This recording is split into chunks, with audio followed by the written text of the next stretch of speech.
this has actually has been a very good conversation and good to listen to. I'm very interested in this, not because I studied it, but my brother did study all this stuff in Rotterdam, and he always talks about it.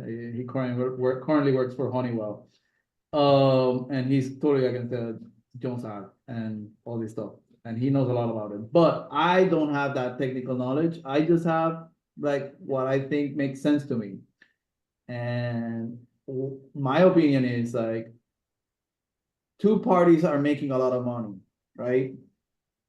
And if it works for those two parties and Congress backs up their position, nothing really is going to change, right? And these parties pay political uh, contributions, they provide political support. So as long as that, is there, very difficult to move the ball one way or the other. I think there's a lot of political investment into keeping the Jones Act there because you got 3.5 million people, maybe 3.2, 3.1 now, depending 90% of everything coming in a ship. So it's a captive market. So everybody's parties are making money somewhere. And that is a good recipe for not changing stuff. We know that the reason why they put Promesa was because folks were online to losing a lot of money. So their Promesa is a backstop to like, wait, our creditors, which are in the US, Wall Street, whoever, can lose money. So that was Promesa. And that's why they put that there, right? So that's my practical point of view of looking at it. And unfortunately, it's a lot of issues like that for Puerto Rico. If folks in the mainland are making money and Congress have their back, usually things don't really change. And if you think about it, this also there's a bigger question too here about the colonial state, right? They call us a territory, but really we're still a colony of the United States with another name. It's Estado Libre Asociado, but we're not an Estado, we're not Libre, and we're really not associated to anything. So it's this like mumbo jumbo thing that they made to like kind of like put a frosty on the colony, and the colonial question is still there, and I think, to me, right, I believe in Puerto Rico's independence. I think Puerto Rico should be a nation like any other in the Caribbean. We should make business with the US, be friends. It's not like we're gonna kick you out, it's not like you're gonna leave. But the reality is that Puerto Rico needs to insert itself to the global markets as a free independent nation, like Dominican Republic, and they be able to make free trade agreements with Dominican Republic, with Jamaica, with the USVIs, which are next to us, which we really don't have an economic relation to. If you think about it, we don't have really economic relation neither with the islands of the Lesser Antilles. So I think there's a bigger question here that we have to answer, which is that colonial state question, right? Should we continue being a colony? Should we be a state of the United States, 51st state with all the rights and responsibilities? Or should we be a nation with all the responsibilities that it brings, right? And I think that's like the hanging question over all of this and over a lot of economic and energy questions that we have unanswered. I think we could extrapolate to that. That might be a harder question to answer than the Jones Act one. Yeah, I mean, I'll just say, as far as Puerto Rico's political status, I'm just always been a believer in self-determination. I think that Puerto Rican people should have a voice. They should be the determinants of their future. And if independence is what majority of Puerto Ricans want, I think that the United States should not stand in the way of that. It's just my own personal feeling on the matter. But I think your analysis about the difficulty of forward progress on this issue is spot on. I remember on Twitter a few years ago, I think Matt Iglesias had a tweet, something along the lines of, hey, the maritime industry is pretty small. Like, this law is obviously dumb. Why can't we do something about this? It seems like pretty straightforward. And somebody responded to him and said, look, I used to work for a member of Congress from, I think, Appalachia. And they said, we had these maritime guys, unions come to our office. And they said, hey, here's some money. Here's an endorsement. All we ask is every 4, 6 years, it happens to be a vote on the Jones Act, you just vote the right way. And that's the dynamic. The Jones Act folks, you get, if you're for the law, you will get endorsements, you get money, the people will get out the vote, and all you have to do is just say keep things the way they are. We're not asking you to change anything. In fact, we don't want you to change anything. Just maintain the status quo. Versus if you go against it, well, all those same people are going to be on the other side working against you. And who's going to be the guy on the street that says, "Hey, great job on the Jones Act," because the average American doesn't even know it exists. And that's just from a rational political standpoint, that's the dynamic you face. And that's why you look at the non-contiguous states and territories. I think to the extent the average American thinks about the politics here, they assume the non-contiguous states and territories show up in Congress and go, guys, they pound the table and say, you got to do something about this Jones Act. It's killing us. The other 48 states say, whatever, that's your problem. We don't care, not interested. And it's worse than that. Jennifer Gonzalez is a Jones Act supporter. She was given an award by the American Maritime Partnership for her strong that's support of the crazy. Jones Act. You look at the That's Alaska crazy. delegation. The Alaska delegation is 100%. All three of them are Jones Act supporters. Yep. And that's particularly egregious because it's written into Alaskan state law that the governor, one of his official duties is to lobby Congress for repeal of the Jones Act. That was placed there in a 1984 referendum by the people of Alaska. They said this is something we care about. And yet all three members are opposed. Look at the Hawaii delegation. Only one member supports reform, Representative Ed Case. And he says, look, it's been a hard thing for me. He said, even when I was a state senator, I just asked the question, can we talk about this? Can we just look at what the Jones Act's impact is? And he said, people just lost their minds just for me raising the issue, just for having it. I wasn't even advocating repeal or reform. I just said, can we look at this and just find the data and what this does? Yeah. So your No, prototypical Jones Act opponent is, Representative Mike Lee of a landlocked state, Utah. It's going to be, Senator John McCain, late Senator John McCain of Arizona, another landlocked state. It's going to be, Scott Perry or Ted Cruz, from a energy state, something like that. So that's what you're up against. It's tough stuff. And the really depressing thing is to realize we're talking about the Jones Act. We could be having this conversation about any number of screwed up, bizarre laws, issues, and this is the basic dynamic that explains why things are the way they are. You're talking, I mean, again, the guys, all the guys that you just mentioned support the Jones Act generally out of national concern, national security positions, right? But virtually every Democrat doesn't support it or won't speak out against it because they don't want trouble with the unions. I mean, the Maritime Union only has 2,300 maybe, and some of those are emeritus.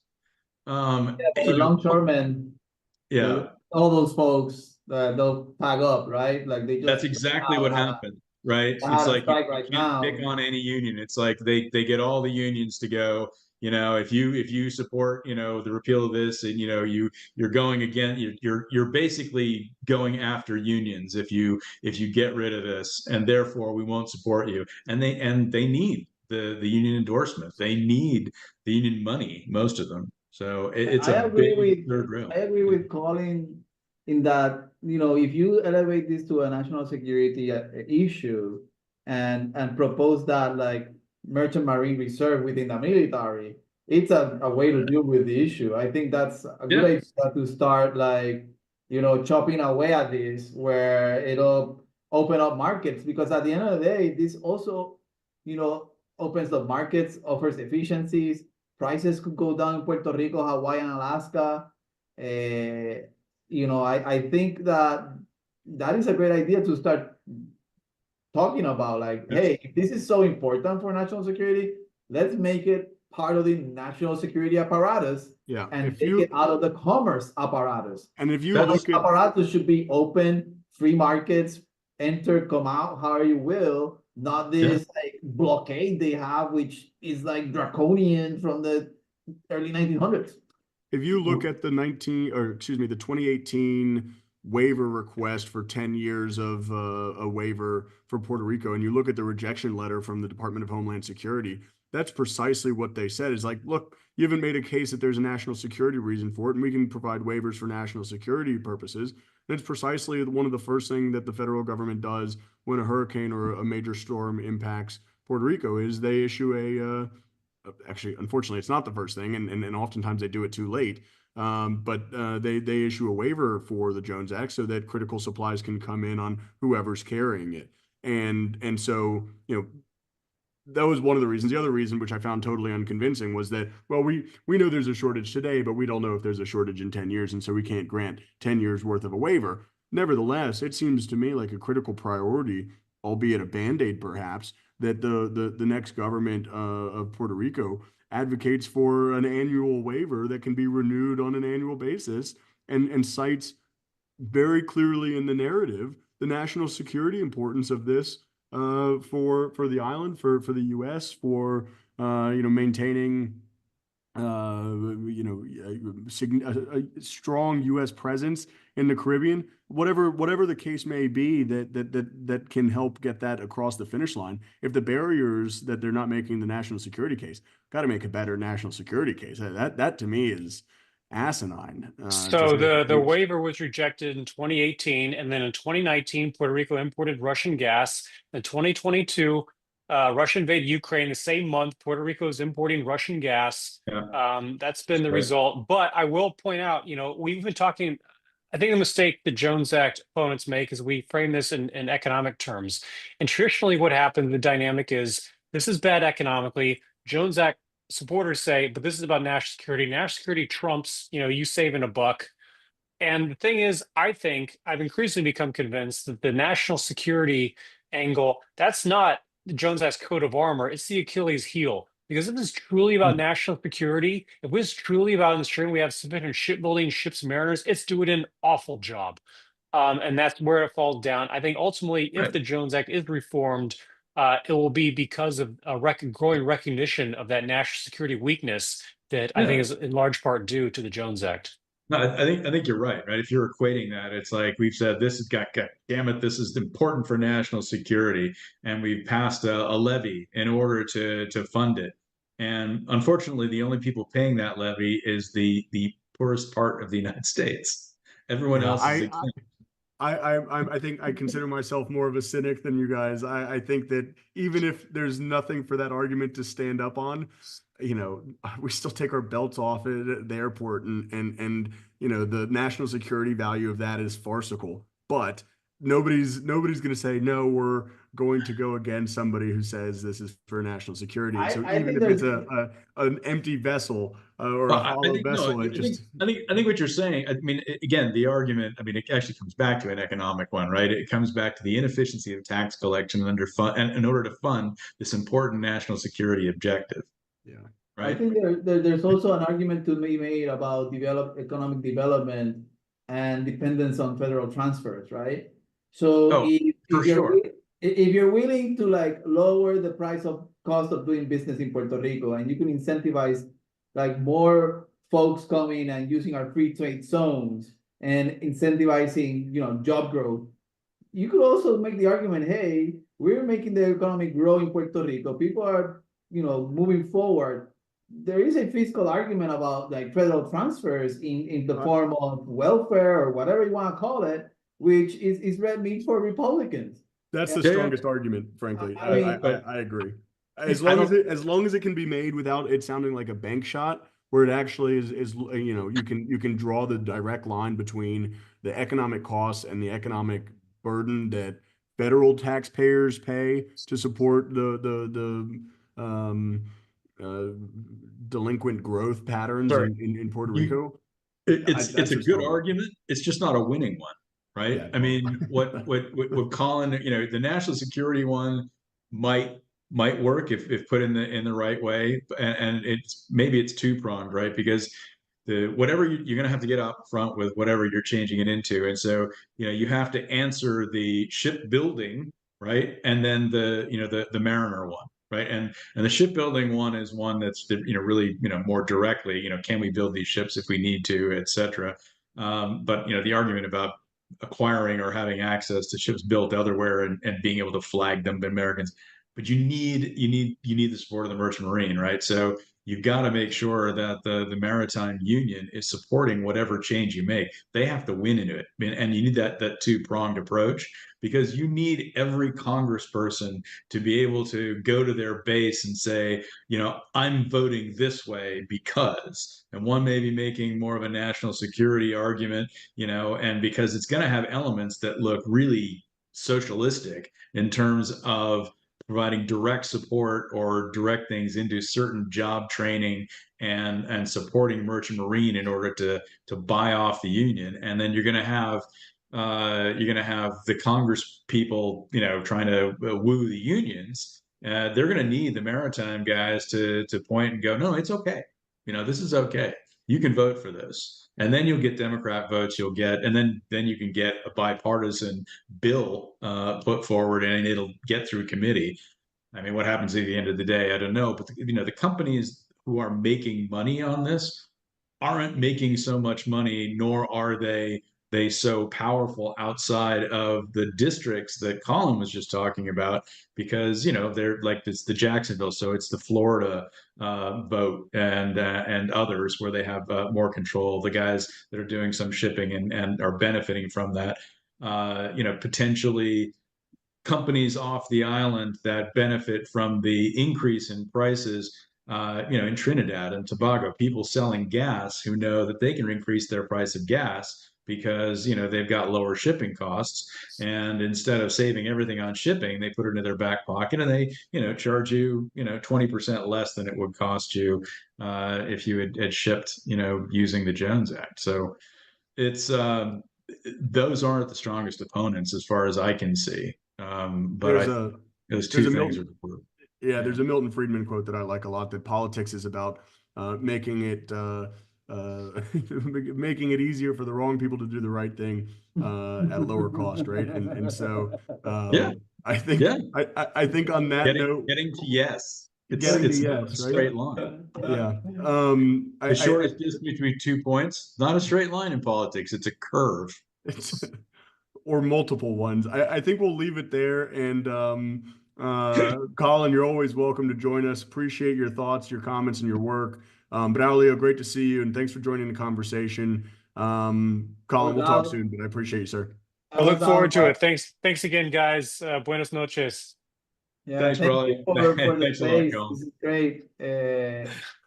Just one last thing. Yeah. In Ponce needs to be privatized. Cannot be in the government's hand, not the municipal state. That's a whole different issue. You've got allies here, Braulio. Let's make that happen. The level of I hate, I don't want to use the word incompetence because it says too much or too little, but the lack of professionalism amongst like the government in Puerto Rico and the departments is tragic. It is. Thank you. Have a good night. Yeah. All right. Good night, everyone. Thanks, guys. Eduardo, shifting gears just ever so slightly, because you've written a couple of pieces about economic development in El Nuevo Dia and in other publications in Puerto Rico. What is a realistic role for Puerto Rico in the nearshoring initiative for the United States? And have you seen the news about Solex opening a solar panel manufacturing facility in Aguadilla? And does that indicate a shift towards energy equipment manufacturing on the island and away from the biosciences? Or how do you think about that news? I haven't seen the specific Solex issue. I think that Solex, I'm happy and I will celebrate that. I think Puerto Rico is the greatest manufacturing center for onshoring. I think so many different companies, tech companies, biotech companies, pharmaceutical companies can actually use the tax advantages of Puerto Rico, and that's something that we can discuss at another time. But I think Puerto Rico should be the centerpiece of onshoring, because it's really the way to fight poverty and the way to fight, to help people get out up from develop a strong middle class is really through jobs. And I will say, when you have a population that is 50% getting food stamps and getting welfare, you kind of say, after a third generation, you say, what are we doing? Are we really creating? Are we perpetuating poverty? Are we not really doing what we have to do in terms of creating jobs? And so I do like the idea of onshoring. I think tourism should, if you ask me, and I of course I had a platform when I ran for governor myself, but I had manufacturing, still hitting between 40 to 50%, tourism hitting 10%. And I think there are other industries. I think our agriculture, we're still, leaving behind our agriculture because we don't have enough hands to pick up our products. There are some challenges there, but Puerto Rico should also have a very aggressive agriculture plan, and it's something that needs again the leadership of the governor herself. So if you start adding certain, elements of the economy, you will see that you can get to 100% diversifying and strengthening the economy. But the nearshoring piece is extremely important, given and I don't know if the 15% tax that is going to be across the board everywhere in the world is going to actually become a reality. But if it does, it will generate some challenges for Puerto Rico, when a lot of companies that are actually in Puerto Rico are there for tax benefits. So the alternate, that sort of minimum tax that is being discussed everywhere in the world right now, including the United States, could be a challenge for Puerto Rico. But still, I think it's a great place to start in terms of developing the economy. And I think the new resident commissioner, Pablo Hernandez, I think he knows that. I think he's a graduate of Harvard and Stanford Law. He's someone who's very smart, who's extremely, extremely well educated, and who can actually, develop his skills as a great, policy architect and a designer of great policies for Puerto Rico. So I hope he does. There's you wrote recently highlighting the Jones Act serving as an economic barrier, and we've talked recently with Colin Grabo from the Cato Institute about the economic impacts, particularly around energy costs of the Jones Act. Do you see a pathway for the new resident commissioner and the Trump administration to find a path to the end of that legislation? It's Colin is the expert on this, and I always I don't defer always to him in terms of the answer to that question, but I will give you my take on it. I think that that the one of the courses I teach at Princeton is the politics of public policy, and the politics of the Jones Act is much stronger than the public policy. I think the public policy is 100 years old or 50 years old, and it's we should have changed that a long time ago.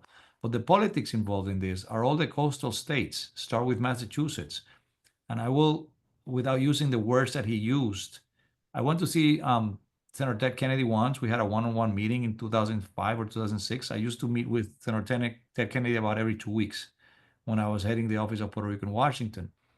And what he used to say was, bring me all the Puerto Rico issues. I am the Puerto Rico senator, he would say. I am the guy from, who represents Puerto Rico. And I'm okay, Senator, fine. So I would go every 2 weeks and just talk. So the first time I met with him, he said, give me your agenda. And I said, one of the issues I have is, replacing the Jones Act. And he looks at me and says, what? Of course, you have all the states that have shipbuilders, right? And then this is the only issue in the United States where the shipbuilding industry, or the big owners, are allied with the unions. So he's saying, look at, this is one issue where I have my unions are with me, are on this issue, and the shipbuilders on this issue. Let's not touch that issue. And he looks at me and, excuse me, I know that this is being taped and you can quote me on this, not a problem. You're not going to be happy with my answer. He looks at me and says, son, that's like biting one of my balls. I'm like, okay, fine. I mean, I get it, but I'm not going to deal with that issue anymore. Because he said that because it's for legislators, for senators, for members of Congress dealing with the Jones Act is actually fighting the ship owners or the shipyards and fighting the unions at the same time. And that it's a dead issue right away. From the political standpoint, it's really hard to think of a scenario where you can actually get rid of the Jones Act. Yeah, That's exactly what we that's talked I think about. a really good framing of it. Yeah.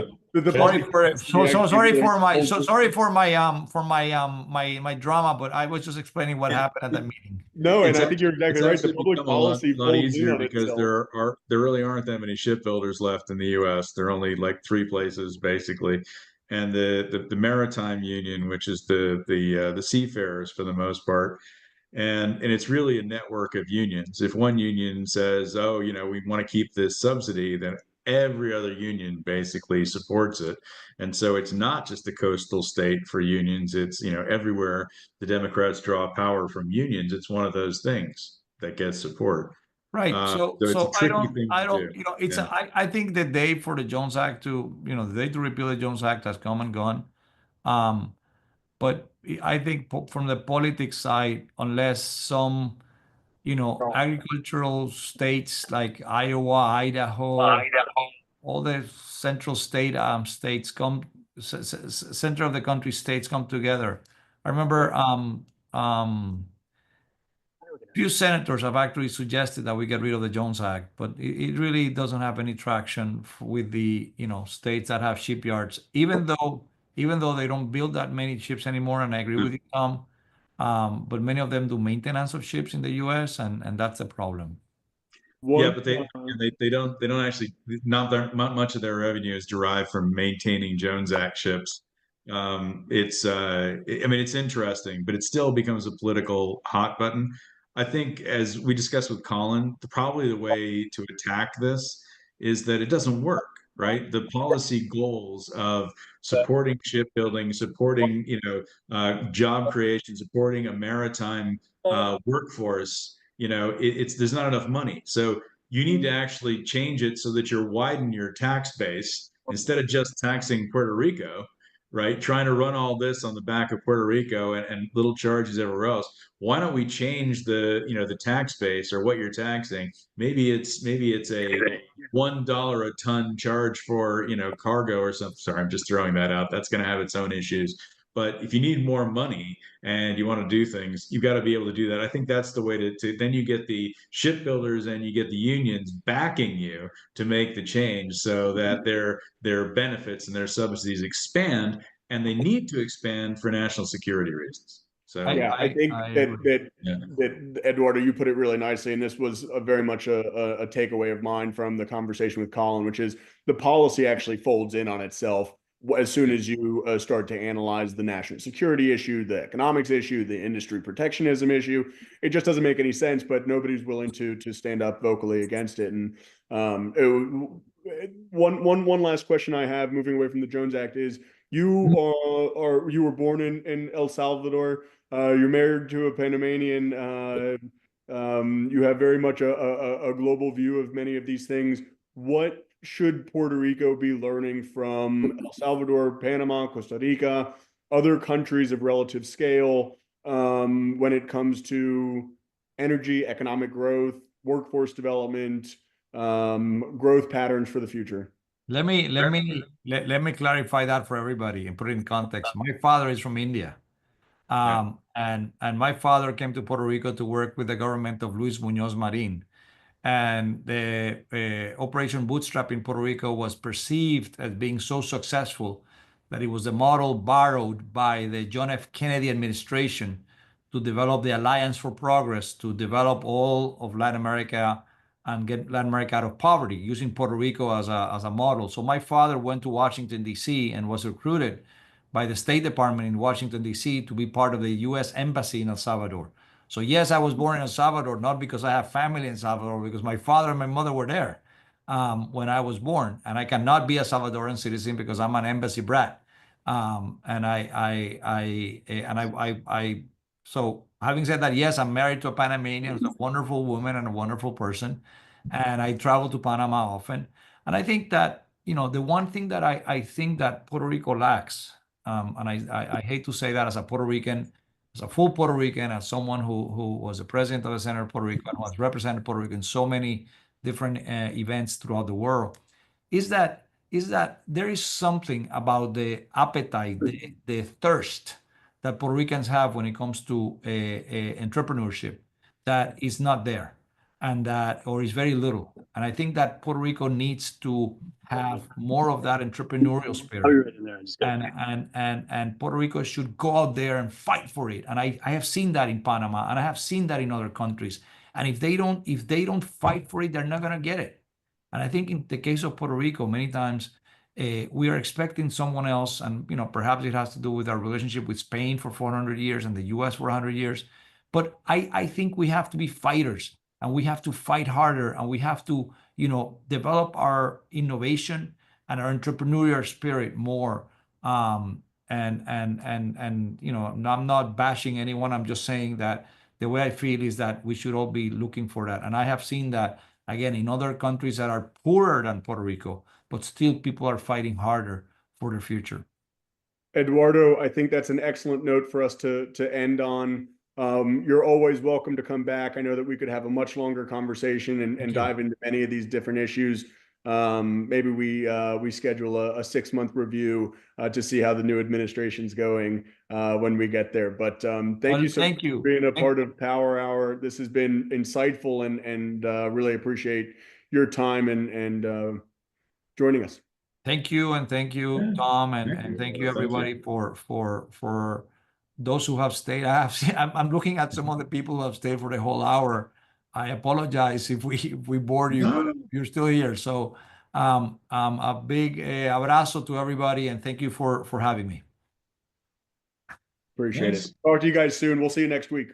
Thank you. Angel, thank you so much for being a part of Puerto Rico Energy in 60 Minute and the Energy Forum. If you have a moment to stay on to continue the conversation, I know that I've cut Tom off a couple of times now. CP has no shortage of additional thoughts. I got 5 more minutes, but I'm happy to hear Tom, because I know Tom want to say something. Yeah, I do actually, I mean it's really along the same theme about the structure of the organization and a number of different parties. And it's true that they're not being organized together well, but the fault is really the system is designed okay. Where the vacuum of leadership is PREPA, right? People talk about, oh, we need a czar, we need somebody who can do everything. We've already got it. It's PREPA. But with the bankruptcy, with everything else, leadership is gone. Power was taken away from them. We need to go back and recreate PREPA, because that's the strategic center, right? They've outsourced operations to more competent third parties because of the bankruptcy and the failures before, but it's PREPA that has the responsibility for doing or making sure that they're involved in, and things are happening with all the things that Adiel had mentioned and still there. So, whoever the next director, governor is, we need to reinflate PREPA. I mean, we need to hire people. We need to make sure that there's a budget in there, that they're working on things, because it's their responsibility. It's their responsibility to manage their contractors. It's their responsibility to provide information and engage on the legislative front.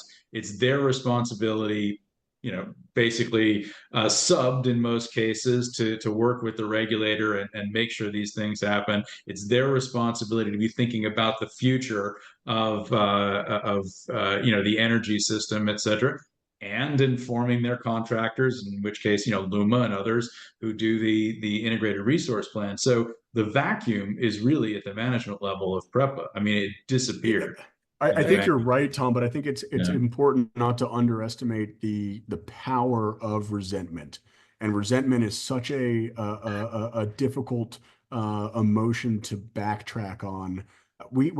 It's easy to forget that when LUMA took over operations of the grid, there was sabotage throughout the entire system when it came to slashing tires of the fleet of cars, throwing away the keys to the offices, blocking access to. I mean, this is something that they're absent calling for renewed leadership. It's just one of these things that there is a deep resentment amongst the different parties here, and they have the political capacity to point their fingers at every other party in the thing, where they say, actually, we're not in charge of that element, or we're not in charge of this element, or this is our little fiefdom, and it ends up reinforcing this caciquismo, right, that CP mentioned. and I'm not saying that's the best thing, but I think it just is, it's like, it's a reality. Those are hard Yeah. barriers to But, overcome. but If you know, you don't, yeah, go go ahead. ahead, Tom. I was just gonna say, if you don't, you either have to you have to change the system and get rid of PREPA and privatize things, or renationalize with God knows what money. I mean, but you know, you can't leave it as kind of the status quo with the vacuum remaining, and that leads you to say things like, you know, we need the legislature to take a more active role. You know, in not just in oversight, but in action, right? There's got to be something for them to oversee. You know, Tom, I need to agree with you at some point, because on that PREPA scene, if we think about it, PREPA is really the owner of the assets. It's really the owner of Yes. the transmission, distribution, generation. So They're if they're in a monopoly. Yeah. if this is my house and I get people working in my roof because they are taking care of my pump system for the cistern, I wanted to make sure that they fix it the right way. Right. But they don't have now the budget or the resources just to make that happen, obviously. Sure. So that's why we're asking, and Adiel asked the right question, who's really in charge? And if we get back to that basics, it's really PREPA. The thing is, that emotional feeling about PREPA, how it was, getting back to it needs to change the vision again. It's leadership. It's how do we communicate, how to get things in that. We got 2 comments or 3 comments here. We need a rebrand. From, Well, you know, it and should be the government, the DOE, you know, our fathers again. and Angel, Huh? to build on your analogy, you might care about the people who are fixing your roof, but if the banks told you that they're going to kick you out of the house, what do you care if they drill a hole in it and leave it open when it rains? That's sort of the challenge, right? So we need to have, so we need to reinstill the sense of pride in the system then, where it says, this is my system and I do need to care about how well it's so the maintained. question is, and I need to move on, okay? But it's good about this. So the question is, what's the new government will do to reestablish our PREPA, which is the owner of the assets, and do all these inspections and are checking with the contractors, with Luma, Genera? How do you hear PREPA getting into that details? No, when something happened, they say, oh, we can do it better. We were, that doesn't really help too. We need to be able, and I think I agree with you, Tom. I think if we can establish that back again, we got an owner. We need an owner. Yeah. What I mean. Yes. Well, There was by the just a way, congressional. the owner is the people of Puerto Rico, right? Yeah, The people who are ultimately responsible for exactly. the mess that PREPA became in the bankruptcy is the people of Puerto Rico. They elected the officials who turned their back and used it as a cash cow, who borrowed lots and lots of money so they could keep rates low and you know, never repay and drive it in. And the people of Puerto Rico just went about their lives and didn't know and didn't care. And the politicians, I mean, you know, but ultimately it's a democracy. But we need to get back to that, period. Yeah. And get a accountability to the right people, which is us, and getting PREPA to that level, probably. There was a congressional hearing, I guess also in the last month, in the U.S. Congress about the energy grid, and the key absent figure was the head of PREPA, right? So you had the head of the contracting entities, but not the owner of the grid and the owner of the generation assets. That would be a start, right? Making sure that that person is always in the room in these conversations. It seems like an important start. Angel, I know you've got to run. Thank you again for being a part of this and for being a part of the Energy Forum. Your audience is always welcome. Siempre son bienvenidos aquí. Esto es el foro para ustedes y realmente se lo agradezco un montón por compartir tus pensamientos con nosotros. And I can tell you they are active here. So you got Luis Ayala, William Negron, Rodolfo. That's what we do. So thank you very much, guys, to your support and comments. And this is what we need to have conversations that are to the point. And I think Yeah. I don't know the details, in all honesty, on the new government that will come, whoever. But in all honesty, that's what we need to have from them, that accountability from day one to make this happen at the at the level that we need. Period. So, okay, man. Thank you very much. Okay, I need to leave. Thanks, Angel. Okay. Todos. All right. Yeah. Check it. Muchas A lot going on. gracias. Muchas muchas.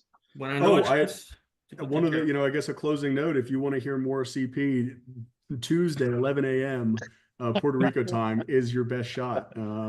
He's You a just hard man to realized get a you hold just of. We have locked you him absolutely in. killed any interest that's going to show up there. That is just like done right there. It'll be us three. Tom's going to shave his head in solidarity in preparation for that. That would be so awesome. The difference is he'd be able to grow it back. Yeah, right. You and I we're stuck Yeah, here. we're screwed. I'm not joining that. I'm keeping my hair. Ariel, we've actually already made an appointment for you. You're also shaving your head.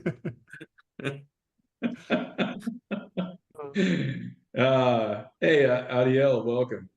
I have to bounce. See you later. Thank you. CP, nice get back to CP. me. See you. Good seeing you. See you Tuesday. All right. Fun talk, definitely good talk. Yeah, I'll see you guys on Tuesday as well. Looking forward for that Excellent. conversation. Yeah, I appreciate you being here, and thanks for the comment there at the end. I think you're right. We need to be optimistic.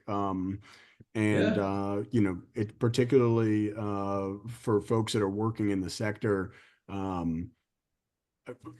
Optimism is about making the future come quicker, right? And so if we're providing technical and technological solutions to make the future come sooner, then that requires an underlying sense of optimism. So it's important to continue to find sources of that. So I was glad to hear that from Angel. Glad to see you're seconding that motion. No, it's there. Like I feel like the global momentum towards renewable is heading in the right place. It's just like making sure. So the question right through, like I knew it was going to be a hot topic, but it was meant to be. The reasoning behind it is like right now, actually, all of these assets and we're managing these assets on the island, and that question comes from when you have one place, one person. Like if this customer comes to us just directly, we manage everything.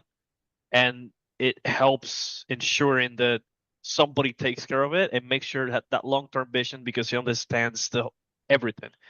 When they mentioned, like I was going through core 3 prep, somebody hit PREPA, then that's it. You need a good asset manager that cares, but it's challenging. Yep.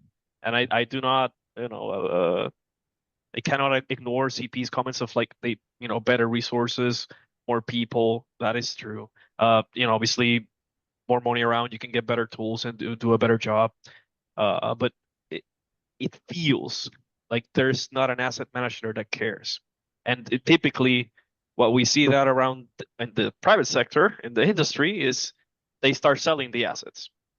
They say, if you cannot manage it, sell it. Somebody else will take care of it and make money out of it. Yep.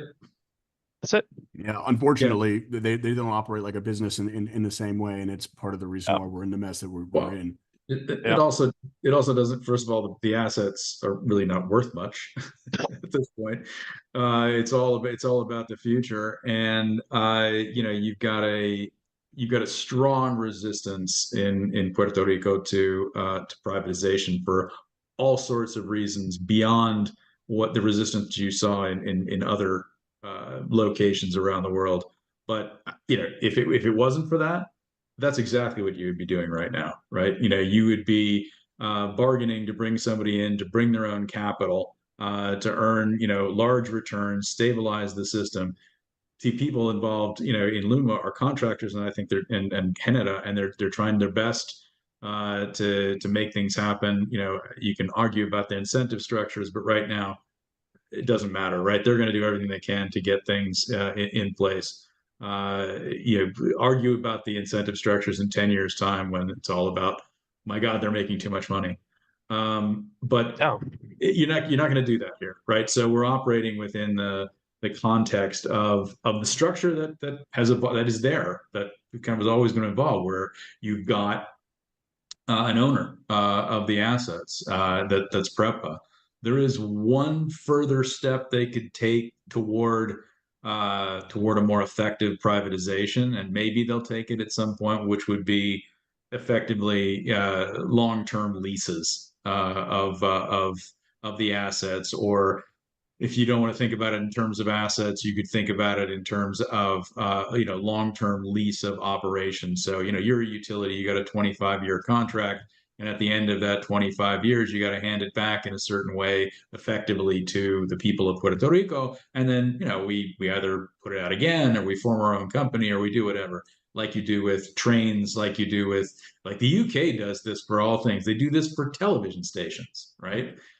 Channel 4, Channel 3, independent television. These guys all have 20-year licenses to operate in the UK, and they invest in infrastructure and studios and all this kind of stuff.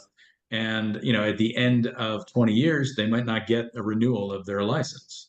But the problem is, and I think that, I think the vision is there. The problem is, I just don't see any viable path towards that solution in Puerto Rico. No, just not at this thinking point. about the political the battles that are going on right now. Your two leading candidates are both saying Luma's going to go out. One saying that we're going to go back to public hands. The other says we're going to find a different private operator. None of them are necessarily saying, how do we make either what we've got work, or get to an additional creative solution. Instead, it seems very regressive. By the end of the second quarter next year, that'll all be gone. Doesn't matter who wins. I agree, but it 100%. requires. I agree with you as well, but it requires There you to be able to say there that will be now. investigations. There will be hearings. There will be a come to Jesus, and at the end of the day, they're going to come out with a report that basically says these guys are terrible and blah blah blah, but we can't do anything about it, and it's the former administration's fault. We're just going to make the best of it with Luma and blah blah blah. But well, that's the exact issue that we're talking about, though, right? We need somebody to be able to have be able to articulate the vision 6 now. months educating them, right? Because in the process they do become educated, but they don't then stand before the public and go, oh gee, we were wrong, the real answer is da da da, and become transparent and communicate the opportunities and the difficulties, and like the nuance just doesn't come out like that. Now it eventually the public gets better educated, but at least after 6 months, you've got people in government who understand the issues and what needs to be done. And as long as you don't do things in a way that makes them look bad, you can get things done. But this is precisely. Sorry, go ahead, Sam. No, I was just gonna say, but that's precisely the issue. I maybe I'm more cynical, is that neither of the people we're talking about are new to government. If it's widely recognized that energy is the number one issue that we need to be literate on every level, then forgive me, but I don't have any patience for a transition period so that the people who are going to lead the entire system can learn about the number one issue in the system. I'm going to be more cynicism. Like my cynicism is to like square it up. This is the sentiment of living here for long enough, is most of these people, their interest is being in that position, and they don't care. They really, honestly, wholeheartedly don't care. They just want to retain that position. So when I ask that question about that singular entity, ideally it's not it's a non-partisan, somebody not politically elected that can, because we get into like, oh, we get this momentum, are we going to do this, and we start doing this, another administration, and then we stop because that's their idea. Even if it works, we cannot use it. It's stupid. Let's start with this from scratch, and we get into this circular stupid wheel of never progressing towards anything useful.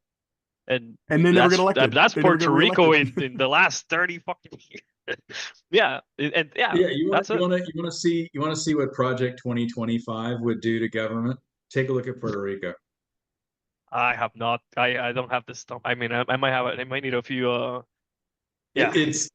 I mean, there's a whole bunch of things in there, and frankly, some of them not that bad, but. It's a whole reform of government. But one of the things that is recommended is that more positions within the operating government become political appointments, right? So you're cleaning a whole bunch of people out and you're putting all your new people in rather than just like the heads, right? Hmm.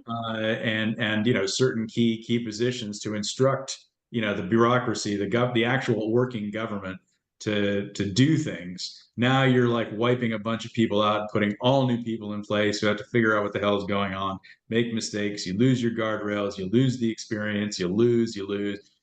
And so from an operating standpoint, it ends up looking like Puerto Rico, where nobody wants to be in government. Competent people in the permanent administration are very, very hard to find. People rotate through there. It used to be a path to profit when there was, little morditas, right? Where, they could take money and they actually got good. They got there, they got things done, and they made good money, and they bought nice houses and cars and things like that. But yeah, they made hay when the sun shine, but it's a problem, and we've talked about this before. This everybody in the whole Commonwealth gets elected every 4 years. Again, everything changes. There's no one part of it that is stable. Over that period of time, every senator, every congressperson, the governor, every mayor, every town council, anything that's up for Like every so, 4 years. this is on a more personal note. Like my partner works on the mental health on the island, Yeah, uh, AMSCA, and like their leadership, like top to the coordinator that goes to a specific site, they're all changed politically. There's a political position. They know this is election year. They're already preparing. Like yeah, the grunt work, they stay with the same people. Everybody else. So if you got like middle management upwards to upper management, so it like just cleared out, then it's always like I can envision her levels of stress in the next like month when it was like, oh, now we're redoing the whole everything. Now the direction for like taking care of people in this facility is going to be this new program, and yeah, you're absolutely right. It hurts the island across the board. Obviously, we're yeah. focused on this sector, and I agree with Sam. Like to me, the reason I care so is because this is the right soil to develop everything. If you have good energy, if you have cheap energy, if you have stable energy, people are more willing to do business, more willing to invest. So Right. Yeah, Yeah, almost regardless of the cost, right? I mean, if you've got other things driven, and Puerto Rico has a potentially thriving tourist economy, that is really grown since the things and could grow a lot further. And you've got various forms of industry that can come there. It's a good location in terms of moving back and forth. Obviously, there's forces the other direction, but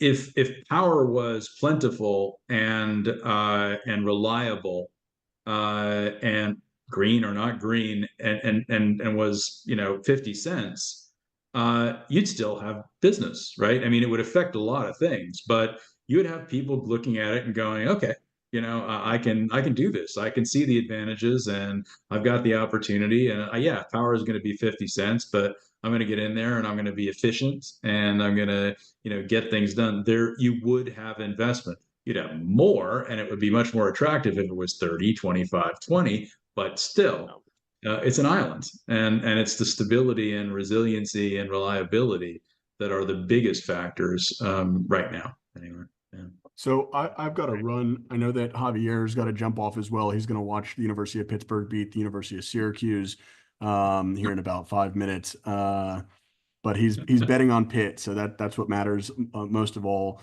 There's a good Thursday night football game on. It's almost 2 o'clock for you, Tom, and so or 1:30 for you. Well, wait. I mean, Javier, you're a Liverpool fan, right? Yeah, Yeah. So we go head to head this weekend. Saturday or Sunday. It's Saturday. I think it's 5:30 UK time, I think. So 11:30 over here, kind of. I think so. Yeah. It should be on peak. Well, actually, no, it's going to be on NBC. I'm sure it's going to be on NBC. Um, yeah, 5:30 might be 6:30, 12:30. might be 12:30 your time. Yeah, probably 12:30 your time because 5:30 UK time. All right, Anyway, guys. I'd put my money on Liverpool. I know that Arsenal's Try to do had the them a same. few times, but they uh they have It's fewer all injuries, and I think they're playing well. So let's see what happens. But I felt really confident about 3 weeks ago.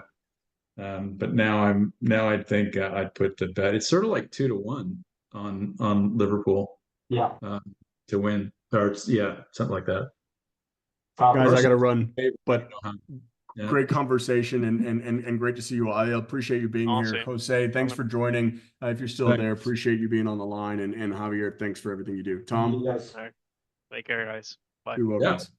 See you So soon. one of the things that, and I was talking to Giancarlo about this previously. I had, and Tom, I may have told you this story as well. Having gone to the Smart City World Congress a couple of years ago with a series of mayors that didn't necessarily know exactly what, smart cities all about collecting data on a whole bunch of things. And then, well, if you datafy, you have to then find some value to that data.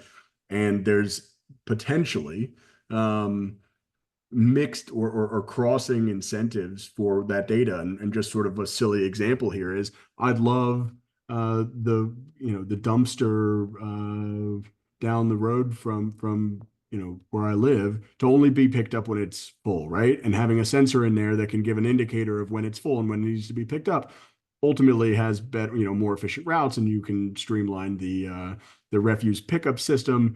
But it also might mean that you can get rid of a third of the people who are driving trucks and picking them up, and a third of the routes, and you have a less standardized system, and that's not necessarily in their interests either. And so we have to have not only efficiency minded people, but people who are willing to potentially make tough decisions on cutting costs, cutting personnel, reducing the size of operations.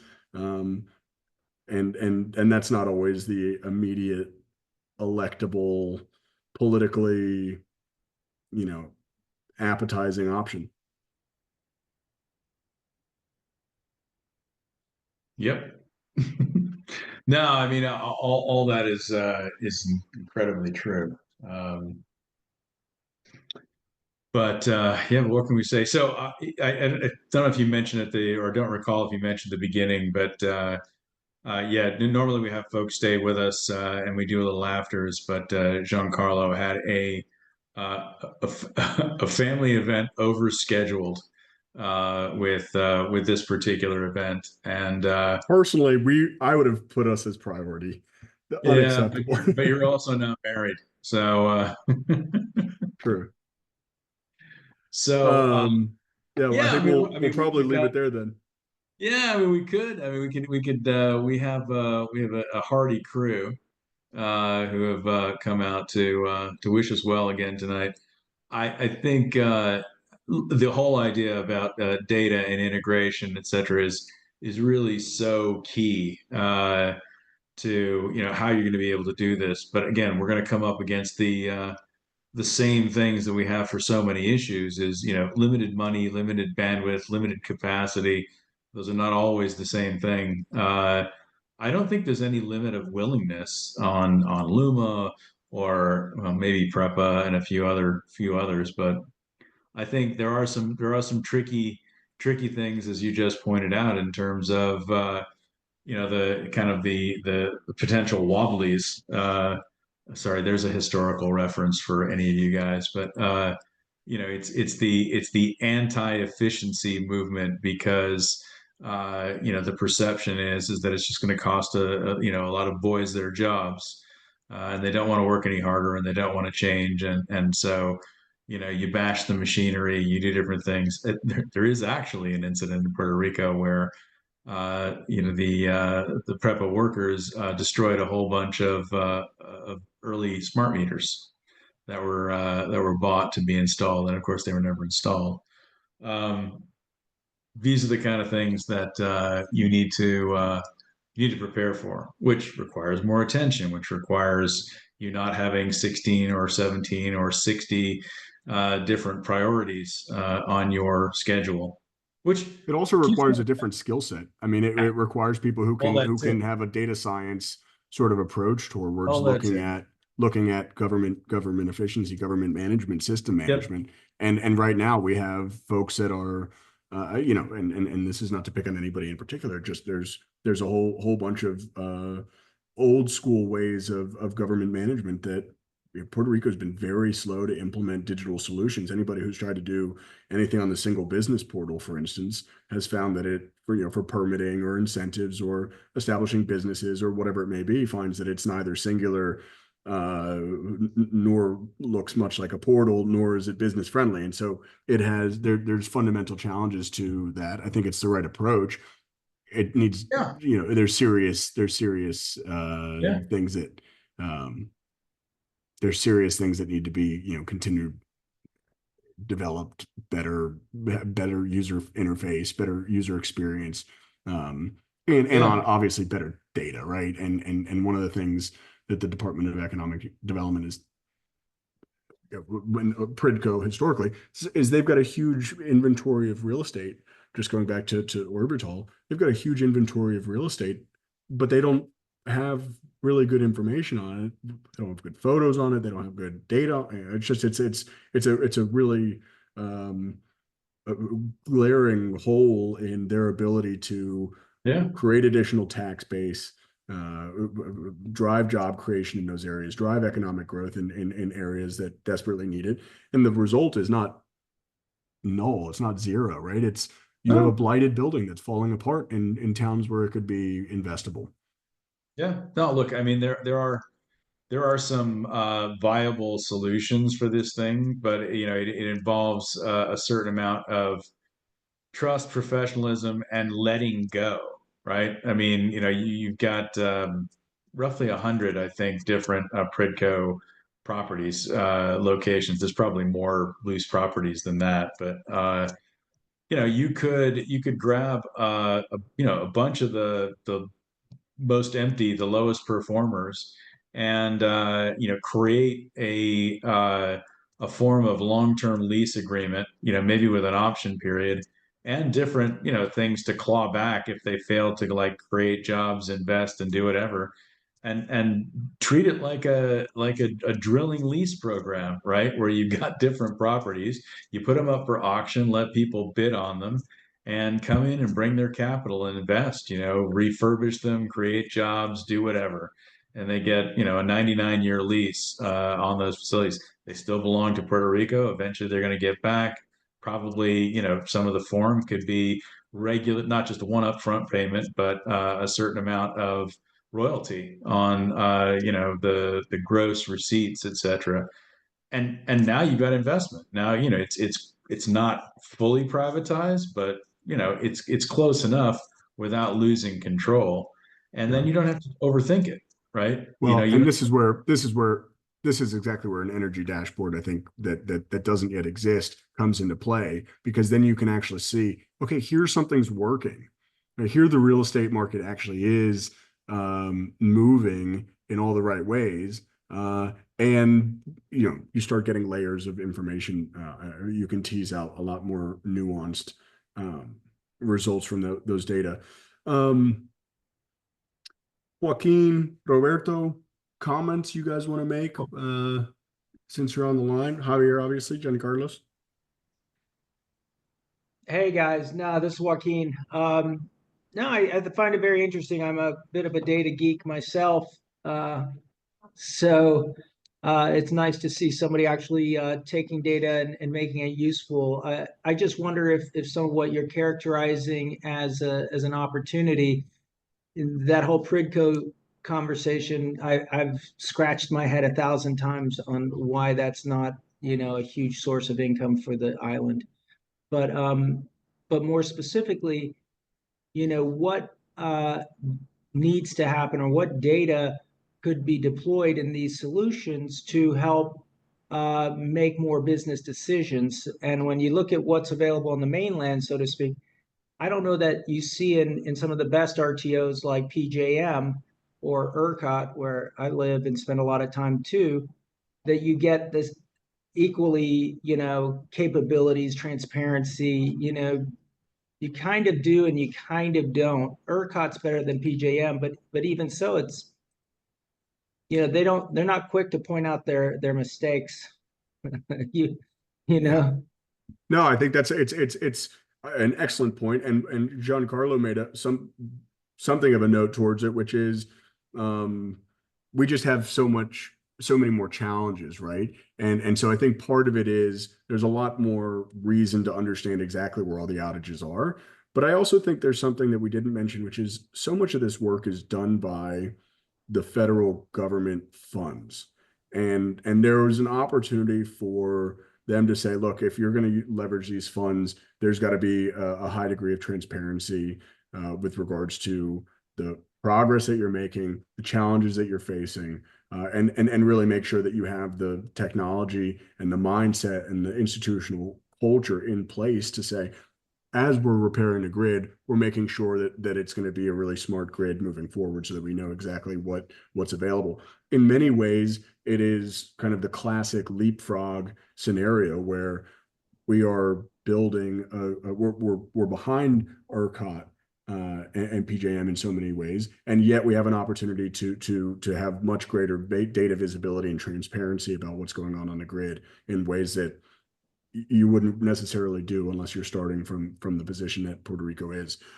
So I think it's That's a two-way great street. point, by the way. It's sort of that whole, coming into the modern technology allows you to jump, way ahead of where it is. Now then the next thread to pull is, okay, now how do you make that an economic benefit or incentive to the utilities and pass that savings on to the rate base?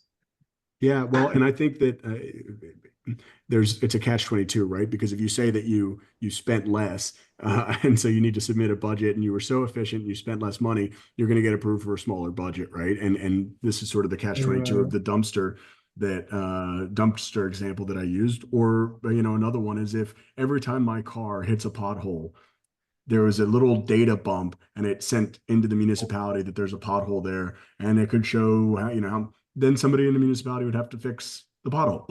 And so there's a double-edged sword to actually having that information, and people can be held accountable. The same people that have to be the ones that decide, yes, we're going to have an initiative to collect the data, and we're going to actually do something about it, and it might show that we have deficiencies. Very few people are motivated to highlight their deficiencies and dedicate more resources to resolving them.